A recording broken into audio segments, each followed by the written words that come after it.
People of the Purple Butterfly here, otherwise known as People 7 on Twitter and YouTube, People elsewhere on the internet. My blog is located at purplebutterfly-people.blogspot.com, and my subs can be purchased at people.etsy.com. And it's finally arrived.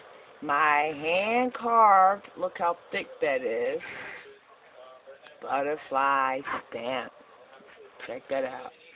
And no part of it looks the same from wing to wing to quadrant to quadrant. Is that cool or what? And it's bigger than I thought it was going to be, but it works perfectly. This one I only put a little bit of the mica on the edges and left the middle kind of blank because I wanted the design to fade into the background.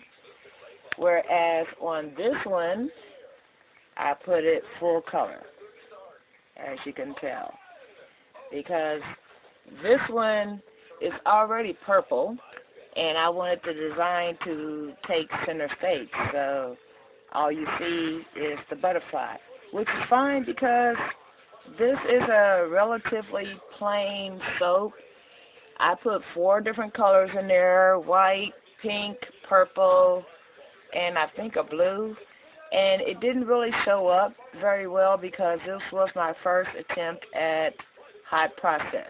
I have since learned quite a bit more information on what to do, how to do it, so forth, so on. And I even know why this soap came out so thick that it was hard to get the color in there in the first place. There's a thing called using full water. And when you start with cold process and you just convert one of the recipes, you're not using enough water, so it gets thick.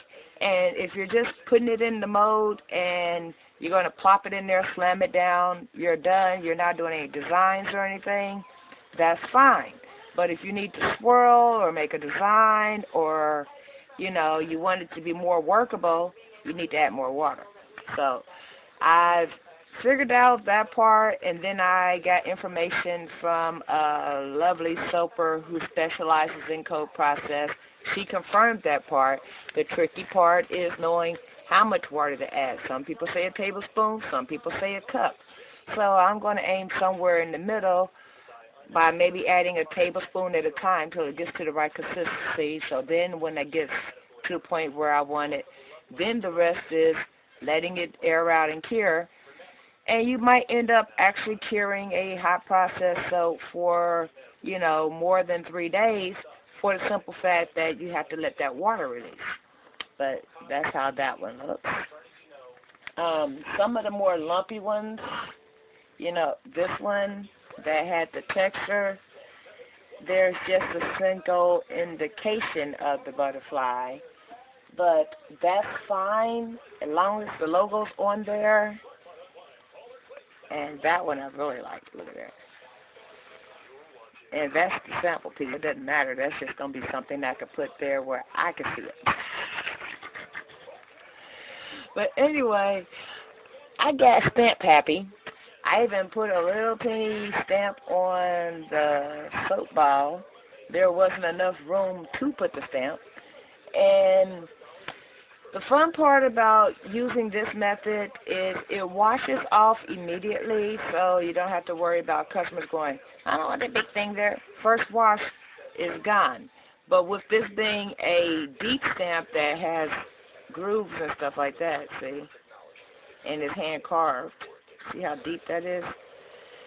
I can press it down, especially if I do it when the soap is first made or first cut.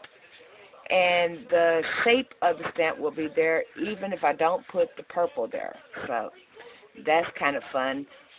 For the special project, hint, hint, those stamps for that particular project will be in pink. I am the Purple Butterfly, and I do primarily use 2 colors in almost everything I do, and that's purple and pink. I mean, hello, I always have on something pink. Well, actually, my nails too. And I always have on something purple. You might not see it, but there's something purple somewhere on my person any given time. 90% of the time, it might be something as simple as my lighter or a piece of jewelry or my clothes or whatever. But I generally wear purple and pink continuously.